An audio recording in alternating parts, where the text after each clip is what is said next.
Hello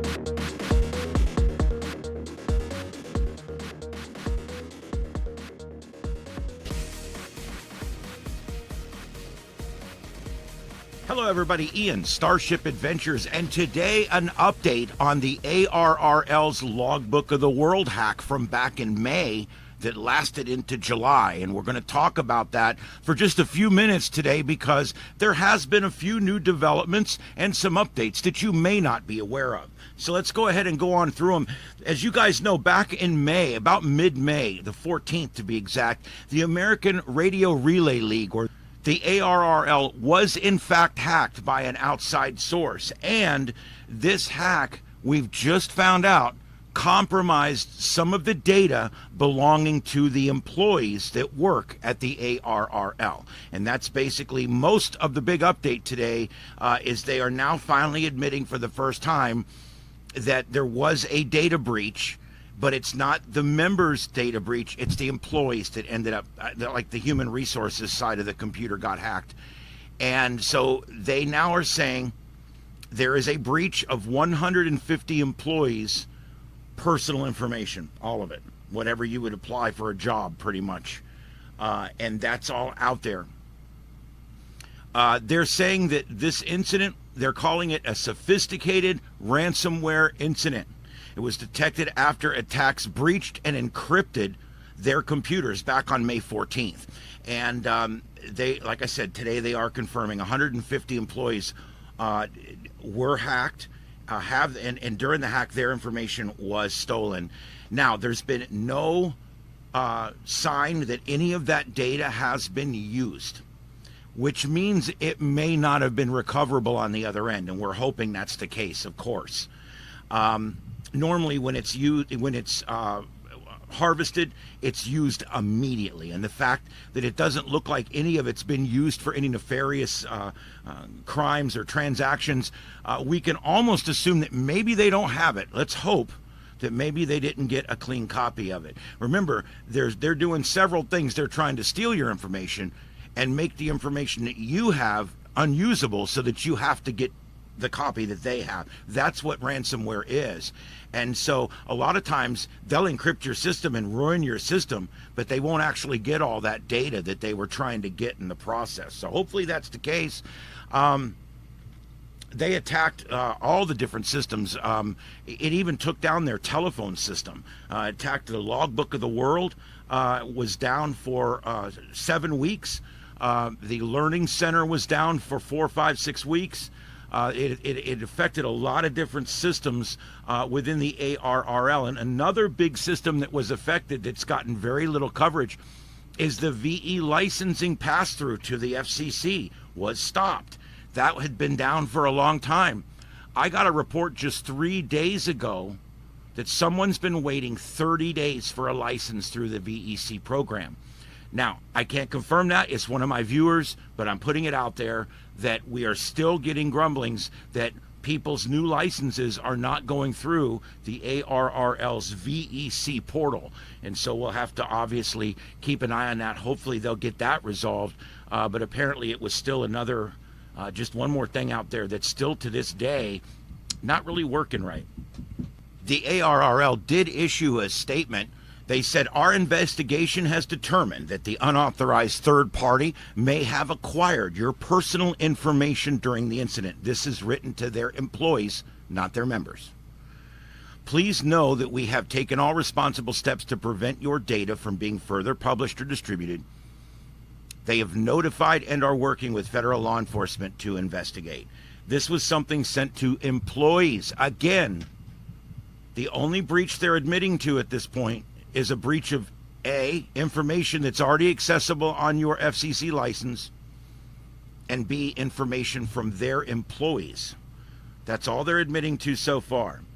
And then they also say to help relieve concerns and restore confidence following this incident, we have secured the services of Kroll to provide identity monitoring at no cost for our employees for 24 months.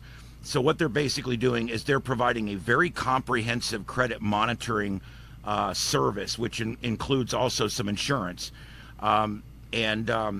They're looking at loss prevention, reimbursement, fraud consultation services, identity theft restoration services, and a lot more. So they are making it right for their employees. And I applaud ARRL for taking a proactive step of going ahead and preemptively protecting all of the people in the breach, and that was a good move by the ARRL. So I'll give them kudos for that. The ARRL has not linked the ransomware attack to a specific threat or actor, and that's probably because there's still a criminal investigation going on. And although these investigations rarely lead to arrests, because the people that did this are probably sitting on the 9th floor of a building in Mumbai. But the point is we still have to try to investigate so that we can establish patterns in criminality and try to prevent this from happening. Even if we can't arrest those doing it, maybe we can use the data found in an investigation to prevent it from happening in the future. And that's a big one right there. And the incident does serve as a reminder of the vulnerabilities inherent in digital transactions.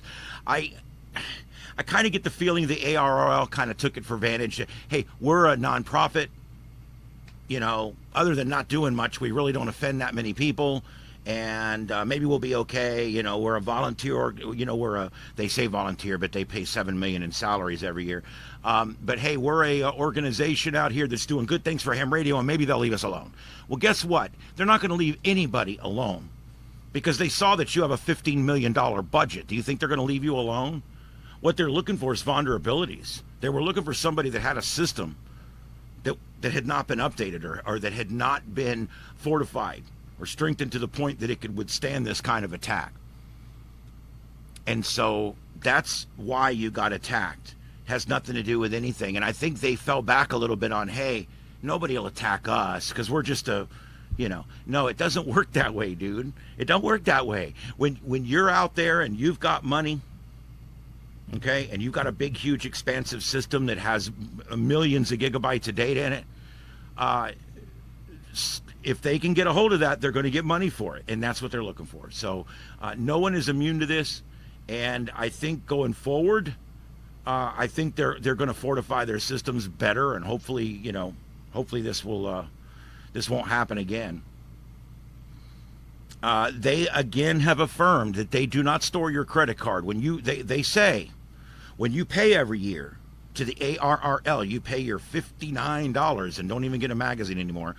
When you pay that money, okay, that credit card information is run and done. They don't keep your credit card information, okay? A lot of these websites, when you go back to the site again and you click on the thing, your credit card number is already there, okay? That's okay because a lot of times it's just stored in your local cookies on your browser. Other places ask you, do you want us to store this information? In the case of the ARRL, they just don't store it at all, they say. They run it. Once they get their money, they delete it from the system. That may have saved their members from having all their credit card information. They say all the other information is in the FCC database, but I argue that there is still informations like names of family members, dates of birth, and things like that. There is data out there that the ARRL would have that's not on your FCC license, and that's a gray area that they really won't touch right now. So there you go. And the league has ensured their employees that there was no evidence so far that their personal data has been misused. And I said that earlier, and that's kind of the bottom line here. There's no sign yet that they're using it. Let's hope they don't have it, okay? And that's pretty much it. That's your update for today on the ARRL's computer breach from May that lasted into July. It was a 7-week breach before most systems were restored. And I just wanted to give you guys a quick update. The only system that we're not 100% sure is back up is the VEC pass-through. Apparently it's still delayed. Other than that, I do believe everything is back up, and I hope that they've got it fixed for next time. Speaking of next time, that's when we'll see you on the next adventure. My name's Ian. I hope to see you down the log. 7 3s. This is Starship Adventure.